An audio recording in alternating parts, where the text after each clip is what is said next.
திரு வல்லிக்கண்ணன் அவர்கள் எழுதிய ஒரு காதல் சிறுகதை தான் இந்த வீடியோல கேட்க போறோம். கதையின் தலைப்பு கண்ணில் படாத காதல். கேட்கலாமா? டெலிபோன் மணி அலறியது. சோஃபாவில் சுகமாக கிடந்த கானப்பிரியனின் மனம் பதறியது. சில தினங்களாகவே அவருக்கு டெலிபோன் மீது ஒருவித பயம் ஏற்பட்டிருந்தது. அதன் மணிச்சத்தம் அவர் ஆசையை தூண்டுவதாகவும் இருந்தது. கானப்பிரியன் அவர் புகழ்பெற்ற நடிகர் என்பது நிறைய பேருக்கு தெரிந்திருக்கும். இதை தனது வாழ்க்கையில் குறுக்கிட்டுள்ள விசித்திர அனுபவமாகவே கருதினார். அதனால்தான் அவர் அதற்கு முடிவு கட்டிவிடவோ அல்லது அதை அலட்சியப்படுத்தி ஒதுக்கிவிடவோ விரும்பவில்லை.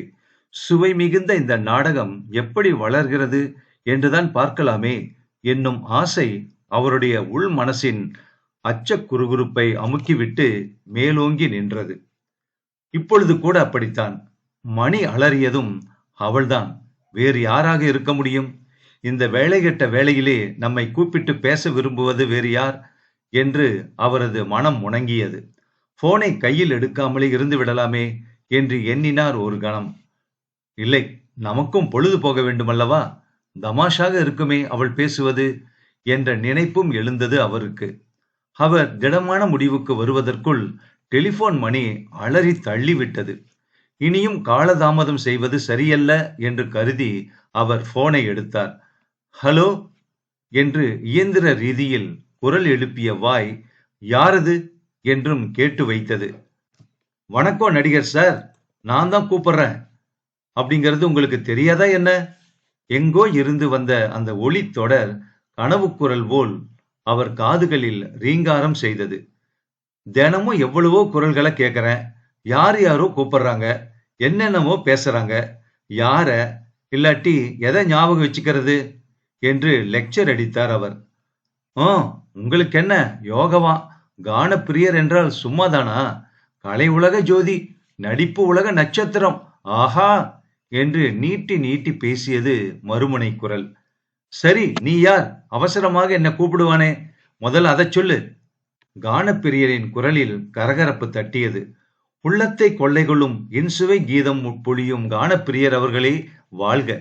இன்னுமா என் குரல் உங்களுக்கு பிடிபடவில்லை?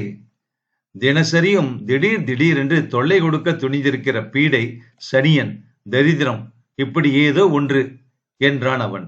அவள் எரிந்து விழுவாள் அல்லது கோபமாக விலகி விடுவாள் என்றுதான் கானப்பிரியன் எண்ணினார். ஆனால் அவர் காதில் பாய்ந்த ஒளி அவருக்கு திகைப்பையே தந்தது. கானப்பிரியருக்கு அவசரம் போலும் இருக்காதா பின்னே? கொஞ்சிட கோலமையில் ஒருத்தி அருகே காத்திருந்தால் வெறும் பேச்சு பேசுகிறவர்கள் மீது நான்சென்ஸ், ஷட்டப் என்று கத்தினார் அவர். அதனால் கூட அவளது தவறான யூகம் வலுப்பெருமே அல்லாது கரைந்து போய் விடாது என்ற உணர்வு வரவும் அவரே மேலும் பேசினார். நீ நினைக்கிறது தப்பு. இங்க யாருமே இல்ல. சினிமாவை அதிகமா பார்த்து பார்த்து நிறைய பேரோட மூளையே கெட்டு போயிட்டதா தோணுது. இல்லாத இதெல்லாம் கற்பனை செஞ்சுக்கிட்டு கதைக்க தொடங்கிடுறாங்க என்றான் வெறுப்புடன். இல்லாதது ஒன்றுமில்லை. இன்று காலையில் உங்களுடன் காரில் ஒருத்தி வந்தாளா இல்லையா? செம்பட்டு போர்த்திய சொகுசுக்காரி. தேவமோகினி படத்தில் என் இச்சைக்குரிய பச்சை மயிலே, துள்ளி ஓடும் புள்ளி மானே, பூவத்தெரியா குயிலின் குஞ்சே என்றெல்லாம் நீங்கள் புலம்பினீர்களே. அந்த உளறலை ஏற்றுக்கொண்டு சொக்கி போன குரங்குதானே இன்று உங்கள் அருகில் இருந்தது. சொல்லுங்கள் சார். மறுமுனையில் இந்த குரல். பொறாமை பிண்டம் என்று முணுமுணுத்து விட்டு போனை வைத்தார் கானப்பிரியன். இவள் யார்? யாராகத்தான் இருப்பாள் இவள்? ஒரே கேள்வியை 9 விதமாக விட்டெறிந்து வில்லடிக்க தொடங்கியது அவர் மனம். அவள் யாராக இருக்கும் என்பதுதான் அவருக்கு புரியவில்லை. அவள் யாராகவும் இருந்து தொலையட்டும். என்னை விட அவளுக்கு பல சௌகரியங்கள் இருக்கின்றன. அவள் என்னை தெரிந்து வைத்திருக்கிறாள். அது மட்டுமல்ல, என்னை அடிக்கடி பார்க்கும் வசதியும் அவளுக்கு இருப்பதாக தோன்றுகிறது. இப்படி எண்ணினார் அவர். சச்ச, நாம் அறியாமலே நமக்கு தெரியான நபர் ஒருவர் நம்மை கண்காணித்து திரிவது நமக்கு உற்சாகம் கொடுக்கும் விஷயம் இல்லைதான் என்ற நினைப்பு அவர் உள்ளத்தில் மிதந்தது. அதுக்கு நாம் என்ன பண்ணுவது என்று அதை அலட்சியப்படுத்த முயல்வார் அவர். ஆயினும் எவ்வளோ ஒருத்தியான அவளை அப்படி அலட்சியப்படுத்திவிட இயலவில்லை அவரால். அவள் திடுமென பிரவேசித்த பூதம் போல்தான் தோன்றினாள் அவருக்கு. ஒரு நாள் திடீரென்று டெலிபோன் அவரை அழைத்தது. வழக்கமான அசிரத்தையுடன் கானப்பிரியன் பேசத் தொடங்கினார். ஆனால் காதை தொட்ட பேச்சின் சுவை அவர் உள்ளத்தில் மகிழ்வை விதைத்தது. புகழ்ந்து பேசப்படுகிறவருக்கும் புகழ் மொழி கசந்தா கிடக்கும். அதிலும் யார் என தெரியாத அந்நியர், அதிலும் ஒரு பெண். அவள் யுவதியாகத்தான் இருக்க வேண்டும். பேசும் புகழ்ச்சி இன்பத் தேனாக வந்து பாய்ந்தது அவர் செவியில். அது ஒன்றும் ஆச்சரியமில்லையே. உங்களுக்கு ஆயிரம் ஆயிரம் ரசிகர்கள் இருக்கலாம். இருந்தாலும் என்ன, உங்கள் பாட்டு திறத்தாலே நீங்கள் என் உள்ளத்தையும் கவர்ந்து விட்டீர்கள். உங்கள் அழகு சூரிய ஒளி மாதிரி. அதனால் நானும் சூரியகாந்தி பூ மாதிரி ஆகிவிட்டேன். இப்படி பேசிய குரல் சினிமா பார்த்து பார்த்து பித்தியிலும் பித்தி பெறும் பித்தியாகிவிட்ட ஒரு யுவதியினுடையதுதான் என்று தீர்மானித்தார் அவர். அவள் நல்ல ரசிகையாகத்தான் இருக்க வேண்டும். இலக்கியம், கலை முதலியவைகளில் பற்றுதல் கொண்டு பொழுதை இனிமையாக கழிப்பதில் ஈடுபட்டவளாக இருக்கலாம் என்று அவர் நினைத்தார். மறுநாள் அவள் அதே நேரத்துக்கு அவரை போனில் அழைத்து பேசினாள். உங்களுக்கு கல்யாணம் ஆகிட்டதா தெரிஞ்சுக்கிட்டேன். உங்க மனைவி பாக்கியம் செஞ்சவளாதான் இருக்கணும். ஆமா நடிகர் சார், ரொம்ப காலமா எனக்கு ஒரு சந்தேகம். நீங்க நடிக்கிற படங்கள்ல எல்லாம் காதல் காட்சிகள் மிக பிரமாதமா இருக்கு.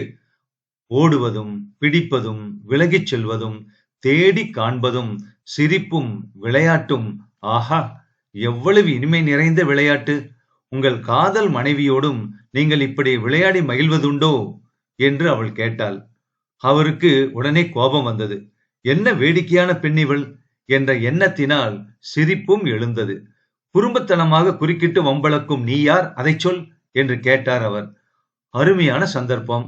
அடடா, நழுவ விட்டு விட்டீர்களே. நிலவு செய்யும் முகம் படைத்த பேரிழையே, நீ யாரோ என்று புது நிலவு படத்தில் நீங்கள் அற்புதமாக பாடினீர்களே, அதையே இப்பொழுதும் பாடியிருக்கலாமே நீங்கள் என்றாள் அவள். எனக்காக ஒரு பாட்டு பாடுங்களேன் என்றும் காதல் தீஞ்சுவை நிரம்பிய வசனங்கள் சிலவற்றை பேசி என்னை மகிழ்விக்க கூடாதா அன்பரே என்றும் அவள் வெவ்வேறு சமயங்களில் கெஞ்சினாள். அவள் யார்? அவள் எங்கிருக்கிறாள்? இதே கேள்விதான் அவர் மனசை அரித்தது. என் குரல் நான் எங்கிருந்து பேசினாலும் உங்களுக்கு பிடிபடுகிறதா? போன் மூலம் வருகிற குரலை சரியாக புரிந்து கொள்ளும் திறமை எனக்கு போதாது என்றே தோன்றுகிறது. ஒரே குரல் வெவ்வேறு சமயங்களில் வெவ்வேறு தினுசாக துணிப்பது போல் எனக்கு படுகிறது என்றார் அவர் உடனே. நான் எங்கிருந்து பேசுகிறேன் என்று ஆராய்ச்சி செய்யும் ஆசை இருந்தால் சொல்லிவிடுங்கள் என்று அவள் ஒரு சமயம் அறிவித்தாள். ஏன் என்று அவர் கேட்டதும் அவள் கலகலவென சிரித்தாள். நான் ஒரே இடத்திலிருந்து பேசுவதில்லை. எனக்கு அநேக சிநேகிதிகள் இருக்கிறார்கள். பலர் வீடுகளில் போன் இருக்கிறது.